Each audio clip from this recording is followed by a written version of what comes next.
ముద్రగడ పద్మనాభం గారి ఆత్మకు శాంతి చేకూరాలని మనస్ఫూర్తిగా ఆ భగవంతుణ్ణి ప్రార్థిస్తున్నాను.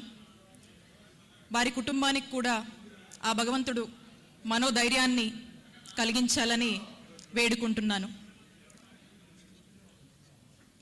ముద్రగడ పద్మనాభం గారు ఈరోజు వారు లేని లోటు వారి కుటుంబానికే కాదు, తెలుగు రాష్ట్రాల్లో ఉన్నటువంటి ప్రజలందరికీ కూడా తీరని లోటు.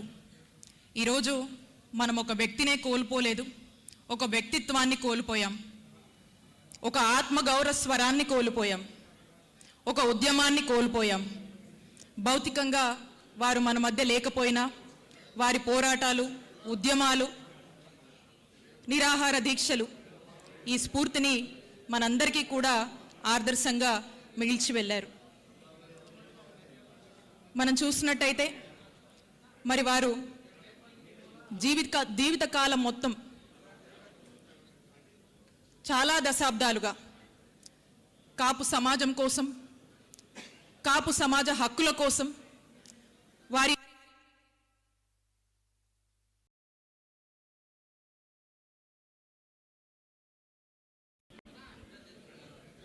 అనేక పోరాటాలు వారి జీవితకాలం మొత్తం కూడా కాపు సమాజం కోసం పోరాడుతూనే త్యాగం చేసినటువంటి గొప్ప మహానుభావులు.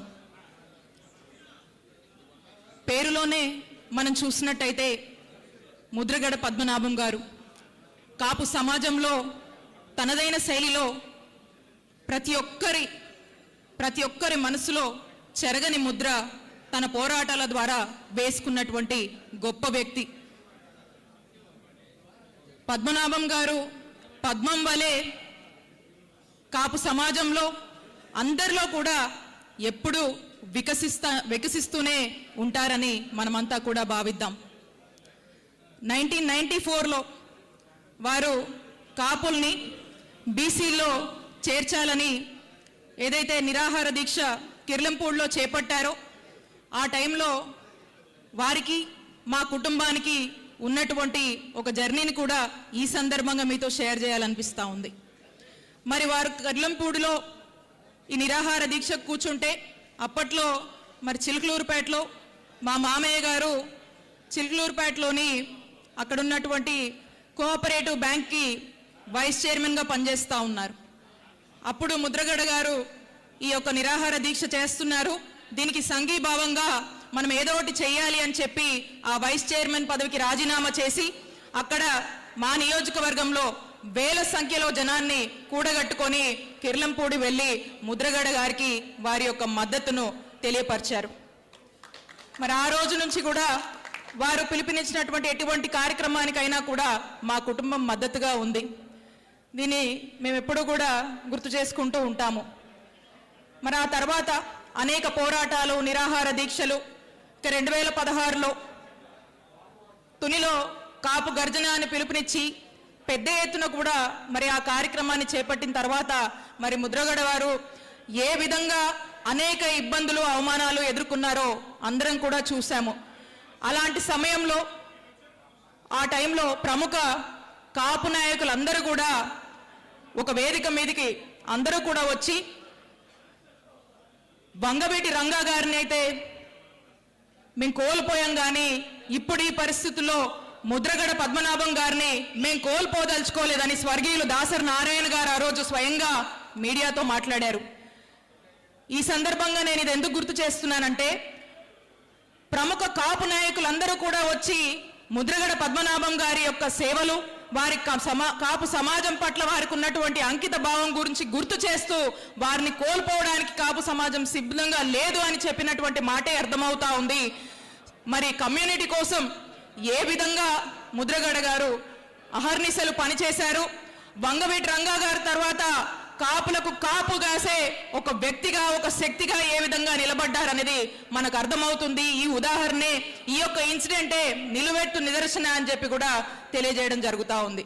కాబట్టి అందరూ కూడా ఆయన యొక్క జీవితాన్ని, ఆయన యొక్క పోరాటాలని, ఉద్యమాల్ని, ఆత్మగౌరవం కోసం ఎంతవరకైనా వెళ్ళినటువంటి తన తీరుని గుర్తించుకొని ఇన్స్పిరేషన్గా తీసుకొని కమ్యూనిటీ కోసము, కమ్యూనిటీ బాగోగుల కోసము, అభ్యున్నతి కోసము ముందుకు వెళ్దాము అని తెలియజేసుకుంటూ మరొకసారి అవకాశం ఇచ్చినటువంటి పెద్దలందరికీ కూడా నా హృదయపూర్వక కృతజ్ఞతలు తెలియజేసుకుంటున్నాను. Thank you.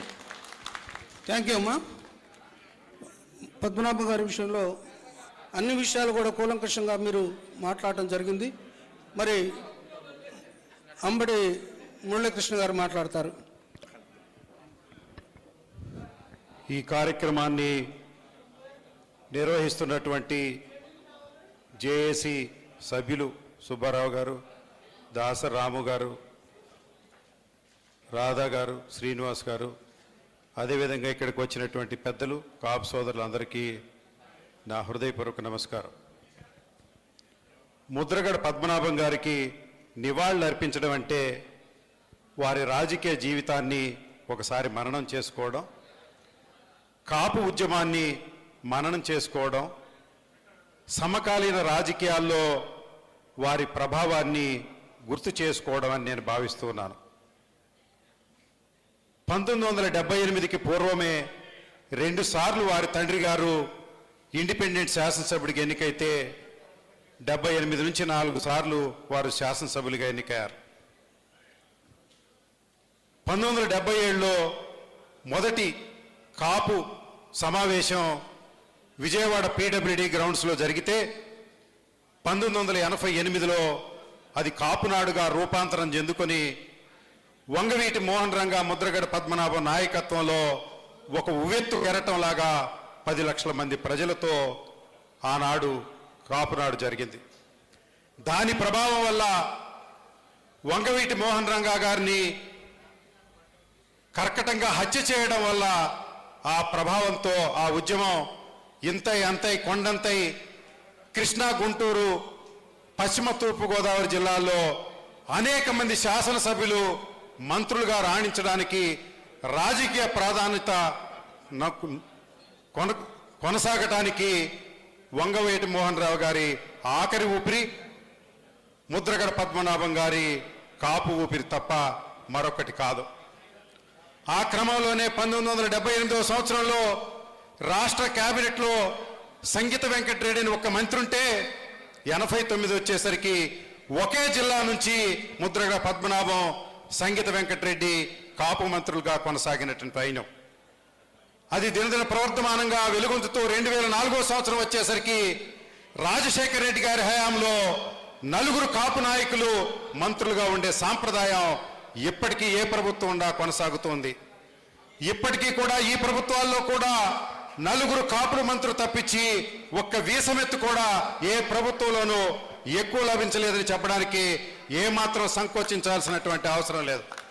అయితే ప్రస్తుత ప్రభుత్వాల్లో ఆనాడు ప్రభుత్వాలు నిర్వహించినటువంటి కాపు నేస్తం ఫండ్స్ కూడా రాని పరిస్థితి.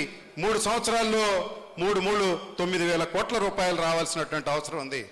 4 మంత్రులు అనాది నుంచి కొనసాగుతూనే ఉన్నారు కనుక అది కొత్తదనం ఏమి లేదు.